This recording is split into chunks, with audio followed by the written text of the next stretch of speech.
Muy buenas tardes con todas y con todos. Bienvenidos a la conferencia vespertina número 119, día 26 de la nueva normalidad. Vamos a ver en la siguiente diapositiva, el día de hoy, vamos directamente al panorama epidemiológico, tanto internacional y nacional, porque, como ya lo comentó el doctor López-Gatell, se presentará el semáforo de la próxima semana y junto con él las acciones que corresponden a cada uno de los niveles de riesgo en los siguientes componentes de la presentación.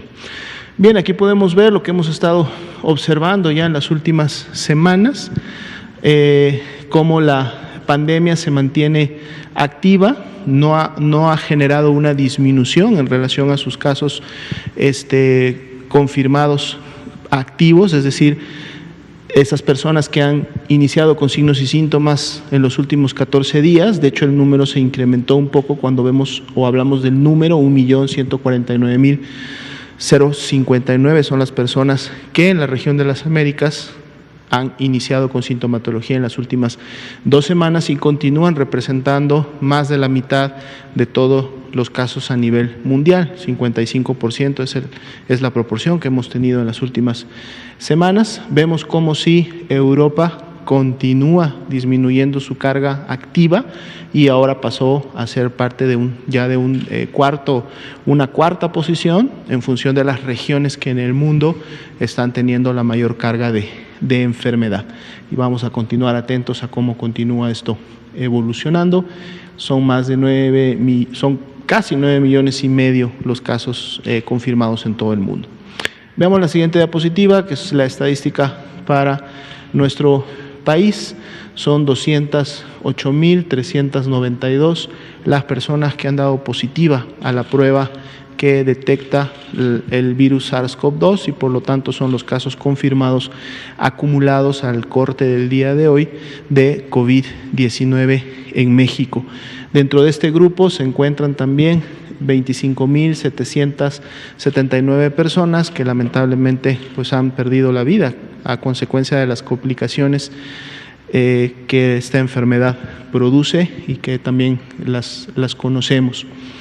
267.288 personas dieron negativas a la prueba de SARS-CoV-2, por lo tanto se descartaron como casos de COVID-19 y al corte del día de hoy son un poco más de 542,000 las personas que han ingresado a un protocolo de estudio en México y a las cuales se ha procedido a la toma de muestra correspondiente. Veamos la siguiente diapositiva.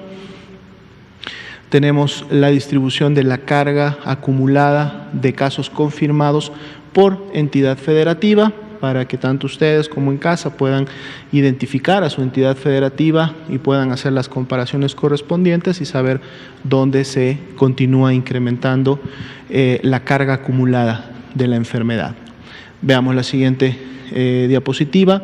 Son los que consideramos como casos activos, tanto del grupo que ya está confirmado, estos 25.786, como del grupo que aún tiene pendiente su resultado de laboratorio, que para efectos de esta ventana de 14 días, es decir, personas que iniciaron con signos y síntomas en las últimas 2 semanas, son 43.047 del grupo total que está como aún sospechoso, y los tenemos también graficados y distribuidos por entidad federativa para saber dónde se encuentran los casos confirmados activos y también ver dónde está la expectativa de crecimiento que puede haber para cada una de ellas en la medida que estos casos sospechosos empiecen a tener un resultado. Veamos la siguiente diapositiva, es la distribución por fecha de ocurrencia de las defunciones que hasta el momento se han confirmado con una prueba de laboratorio positiva, así como también el grupo de 1.903 personas que han fallecido y que está pendiente su resultado. Las podemos identificar también distribuidas en las barras de color naranja claro. La siguiente diapositiva veremos esta información, pero ahora distribuida por entidad federativa, para así como veíamos la carga total de enfermedad de casos confirmados, aquí ahora podemos ver la carga de defunciones, es decir, dónde se han presentado en su mayoría y cómo se distribuyen en cada una de ellas, así como la expectativa del crecimiento de las defunciones confirmadas, donde se encuentran las barras naranja claro sobre las barras azules. Veamos la siguiente diapositiva. Tenemos la curva epidémica conformada por casos confirmados y todos los aún sospechosos. Esto lo hacemos siempre para poder ver cuál es la tendencia que en su momento se está llevando a cabo. Sin embargo, dado que conocemos cuáles son los porcentajes de positividad, es decir, de todas aquellas personas que se clasifican como casos sospechosos, cuántas son realmente casos de COVID, cuántas se confirman finalmente a COVID. Si recuerdan, la semana pasada estábamos en un 48% para las últimas semanas, eran los porcentajes de positividad más altos. Hoy día vamos a ver en unas diapositivas más la actualización de ese porcentaje para las últimas semanas, pero entonces lo que hacemos en esta curva es conservamos todos los casos confirmados, todos los que están en color rojo se quedan completamente, y de los casos que están en color naranja claro, aplicamos el porcentaje de positividad y entonces por lo tanto estimamos cuántos de estos casos aún sospechosos van a convertirse en casos confirmados, los juntamos a los casos rojos que se quedan en su totalidad y obtenemos la curva que está en la siguiente diapositiva, en donde podemos ahora sí estimar. Bueno, esta se traspapeló, ahorita venía la otra, donde está la estimación de casos. Vamos a revisar la presentación. Esta es solamente la distribución de casos sospechosos, que ya las vimos en una diapositiva previa, pero aquí solo nos enfocamos a los mismos para poder identificar en qué entidades federativas se encuentra la mayor carga de estos casos sospechosos, pero además también a través de esta leyenda de colores podemos saber cuáles son las instituciones que en su momento están aportando con una mayor carga de estos casos aún sospechosos y dónde entonces podríamos esperar que en su momento tuviéramos un incremento como tal, ¿no? Veamos la siguiente diapositiva. Esta es la curva de casos confirmados.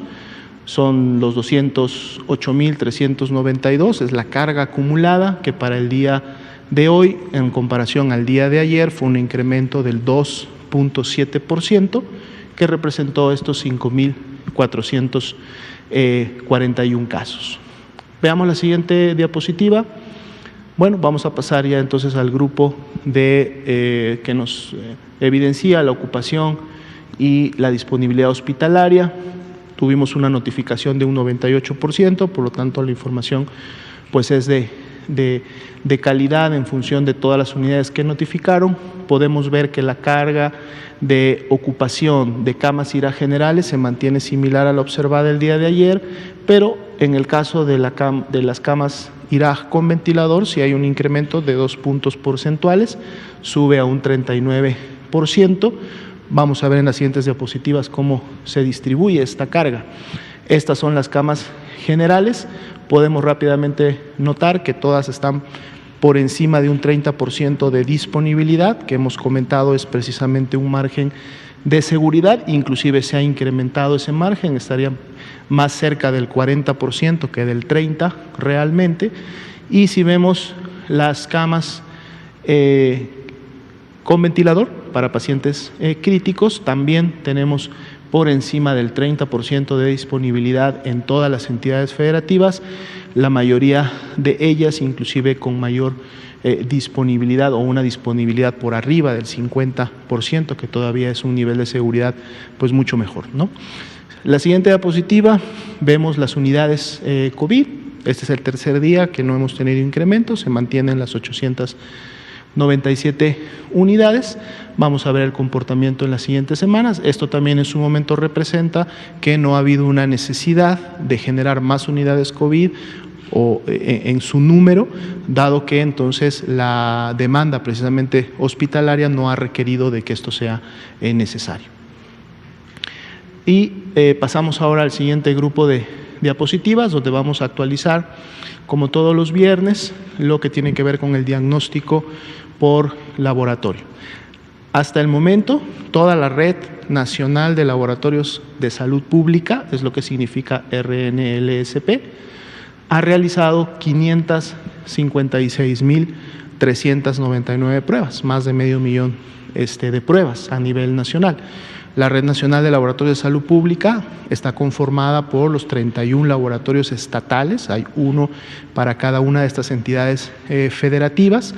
En la Ciudad de México participan varios, porque son los laboratorios de apoyo a la vigilancia epidemiológica o LAVES. Estos están en los principales hospitales de concentración, de referencia, y la Ciudad de México tiene un laboratorio metropolitano que en estos momentos y desde que inició la epidemia en México tiene la capacidad también de procesar muestras de pacientes sospechosos de COVID.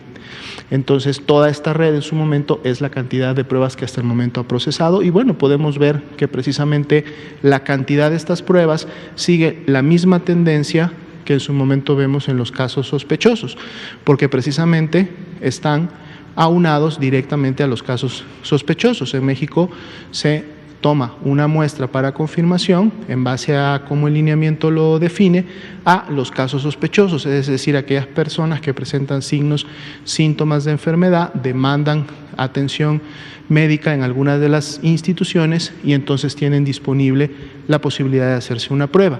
Igualmente, en este momento o al corte del día de hoy, todavía tenemos también distribuidas en toda la Red Nacional de Laboratorios de Salud Pública 215.450 pruebas que están ahí listas para poder seguirse utilizando en todos los casos sospechosos que continúen saliendo de aquí en adelante.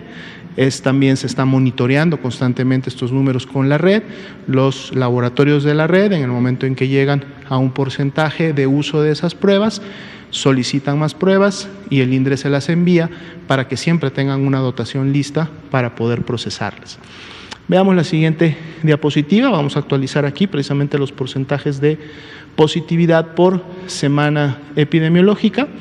Veamos que el incremento del porcentaje de positividad ha sido mínimo. Las semanas que tuvieron un incremento fue solo del 1%. Teníamos las semanas 21 y 22 en 47, subieron a 48, hablando de las semanas más cercanas, y la semana 23 y 24 estaban en un 48, subieron un punto porcentual, 49%. Vemos que la cantidad de pruebas realizadas mantiene esa tendencia ascendente que veíamos en el cuadro anterior, pero lo que también podemos observar aquí es que no porque se realicen más pruebas, el porcentaje de positividad necesariamente se va a incrementar. El porcentaje de positividad nos ayuda a identificar de todas las personas que son casos sospechosos, cuántas realmente tienen COVID. Lo que hemos estado viendo en las últimas semanas es que la mitad, ahora se acerca todavía mucho más a la mitad, 49%, pues están siendo realmente casos de COVID. La otra mitad, si tomamos un grupo de 10 personas, 5 tienen COVID, pero 5 no tienen COVID, pero pueden tener lógicamente otro tipo de virus respiratorio que en su momento también causa sintomatología similar a la misma. La semana 25, y siempre lo hemos comentado, todavía está en construcción, ese 46% y esa cantidad de pruebas de seguro se va a ver incrementada el próximo viernes, dentro de 7 días, cuando volvamos a ver nuevamente estas estadísticas. Pasemos a la siguiente diapositiva, en donde hacemos notar aquellas pruebas que han sido también realizadas por laboratorios privados y que se han notificado como positivas. Son 70.521 pruebas que los laboratorios privados han realizado y que han notificado como positivas, y también tenemos el porcentaje de positividad que se ha encontrado, que en este caso es del 31%.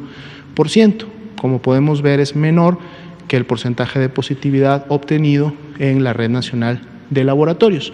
Y agregamos una siguiente diapositiva, ahora que estamos teniendo ya la información que nos pasan a través del sistema de información, estos laboratorios privados. Si recuerdan, comentamos hace 2 semanas, 3 semanas ya, que íbamos a implementar un sistema de información para que los laboratorios nos pudieran reportar no solamente sus resultados, sino nos pudieran notificar estos laboratorios privados el nombre del paciente o de la persona a la que están haciendo la prueba, si esta persona era sintomática o asintomática, para poder identificar si era un caso o si un resultado positivo representaba una fase de portador solamente, y también saber si estas personas habían demandado la prueba, digamos, por voluntad propia, es decir, por propia iniciativa, o si habían llegado referidas o con una orden de un médico, es decir, parte de un proceso de atención médica.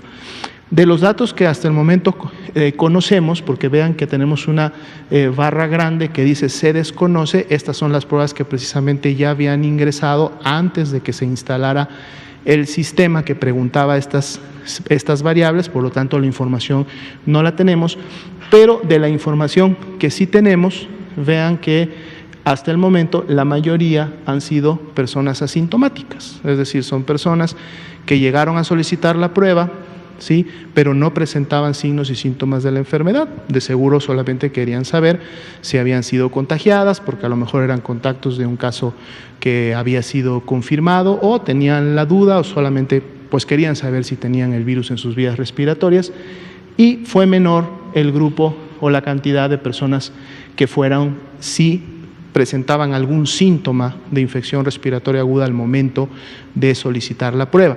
Y vean qué interesante el comportamiento, que es lo que vemos en lo general. Cuando una persona es asintomática, el porcentaje de positividad es mucho menor, 18%. Cuando las personas son sintomáticas, es decir, expresan signos y síntomas de enfermedad, llegó hasta un 61%. Y de seguro esto se repite en todo este otro grupo que dice se desconoce. Otro dato que no está aquí, vamos a integrarlo en diapositivas posteriores, pero ya lo conocemos, es que también la mayor parte de las personas, de las que hasta el momento conocemos su información, fueron a demandar la prueba por voluntad propia, por iniciativa propia, es decir, querían saber si tenían o no la presencia del virus. Y una menor proporción solamente fueron las que se hicieron la prueba por orden médica, ¿no? Entonces, eso es lo que vemos un poco la diferencia de lo que sucede en el ambiente privado versus lo que observamos en el ambiente institucional, y eso también genera cambios importantes en los porcentajes de positividad, es decir, lo que se encuentra y lo que no se encuentra. Sería la actualización para el día de hoy. Quédate en casa.